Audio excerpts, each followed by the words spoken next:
Hello friends मु रंजन आपन को स्वागत करुछु मोर यूट्यूब चैनल को। आज वीडियो रे आमे आलोचना करिबा पीएम आवास योजना एवं अंत्योदय गृह योजना विषय रे। मास 31 तारिख शेष तारिख वर्तमान सुधा आम पाखक 36 लाख 81,000 समथिंग आम पाखरे तालिका वर्तमान सुधा हस्तगत होईछि। देखंतु प्रधानमंत्री गृह योजना रे आज मंत्री एक बड़ बयान देइचंती। मंत्री को कहिबा अनुसार ए पर्यंत जो माने आवेदन करि नाहंती से माने मे 31 सुधा आवेदन करि नियंतु। कारण आपण जानिछंती जे मार्च 30 पर्यंत शेष तारीख थिला, तापर ताको एक्सटेंशन करा जाईची। एक्सटेंशन कला परे एबे मे 31 पर्यंत शेष तारीख अछि। आउ मात्र हाथ में 3 दिन रहिला। 3 दिन भितर जो माने आवेदन करि नाहंती से माने एबे आवेदन करि नियंतु। जो माने बाहर रहउचंती से माने मध्य तांको निजर संपर्क माध्यम रे बा संगसाथी माध्यम रे आवेदन करि नियंतु। एबे समय रहिछि। आवेदन कला परे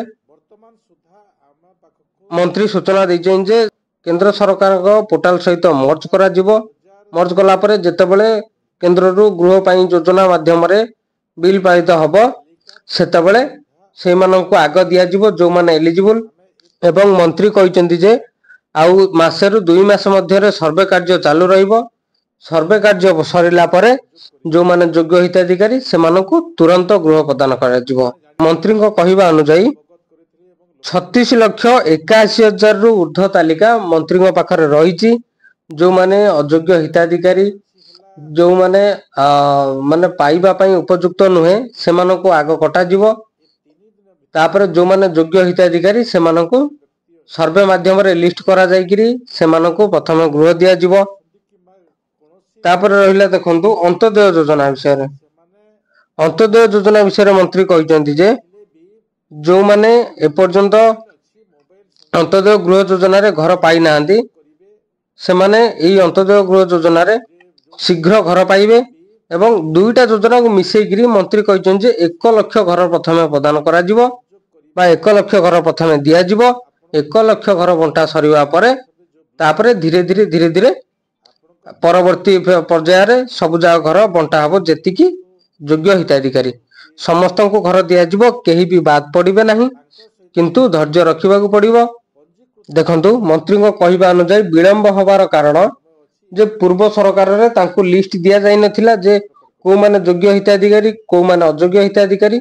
सेति पई जेतेबेले पुनः सर्वे करा गला पुनः आवेदन करा गला सेति पई लेट हिची, किंतु आउ बेसी विलंब होबो नाही। एई मे 31 होची शेष तारीख सरिबा परे मास रु 2 मास मध्य रे सर्वे लागिवो। सर्वे मध्य रे किछि घर होत आसी जिवो एवं ता परवर्ती पर्याय रे घर पुणी मिलिवो।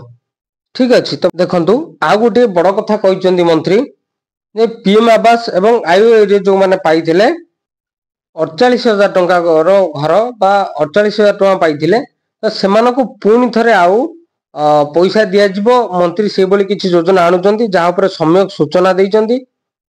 जेतेबेले एटा पारित हबो सेतेबेले पुणी आउथरे सूचना देबे मंत्री। तेनु करी एबे व्यस्त होबार कोनोसी आवश्यक नाही। जो माने अल्प पैसा पाइथिले गृह पई सेमानको पुणी थरे पैसा दिया जिवो। देखंतु अंत्योदय योजना रे आपण जानिथिबे योग्य हिताधिकारी माने हमर रहिले विधवा महिला जो माने रहिले रोग रे पीड़ित दूर रोग रे पीड़ित सेना अधिकारी एवं रहिले हमर जो माने पद्मश्री पुरस्कार पाइथिबे जो माने क्रीड़ाविद तो सेई मानको बछा जाय सेमानको मध्य घर आग प्रदान करा जिवो। जो माने उपयुक्त हिताधिकारी बा पाइबा पई योग्य सेमानको बछा जाय प्रथमे दिया जिवो। तापर मध्य साधारण व्यक्ति को सेई माध्यम रे समान भाग रे दिया जिवो घर। ताको सहित साधारण लोक जो माने योग्य हिताधिकारी जो मानको गृह भांगी जाईची जो मानकर निहाती आवश्यक घर सेमानको मध्य घर जोगेई दिया जिवो। जो मानकर बात्या बन्या एवं जो मानकर प्राकृतिक विपर्यय रे घरटी भांगी जाईची सेमानको मध्य तुरंत घर जोगेई दिया जिवो एई योजना माध्यम रे। देखंतु राज्य रे अनेक लोक आशायी अछंती एई योजना रे निजको अंतर्भुक्त करिया पई। तेणु करी बाकी रहिला सरकारंकर जो पुंखानुपुंख सर्वे चली सर्वे माध्यम केते जण योग्य हिताधिकारी विवेचित होउचंदी एवं केते जण अयोग्य हिताधिकारी बाहरुचंदी तार एक तालिका बाहरिबो। तापर सरकार जोगेई देबे समस्त को घर। तो आज ये रहा अपडेट। जदि वीडियोटी आपको भल लगी ताली लाइक शेयर करेंगे एवं यही भली इनफॉर्मेटिव वीडियो पाई समस्त सरकारी योजना विषय रे प्रथम जानिया पाई यही चैनल टी को सब्सक्राइब करंतु। वीडियोटी शेष पर्यंत देखिथिबारु बहुत बहुत धन्यवाद।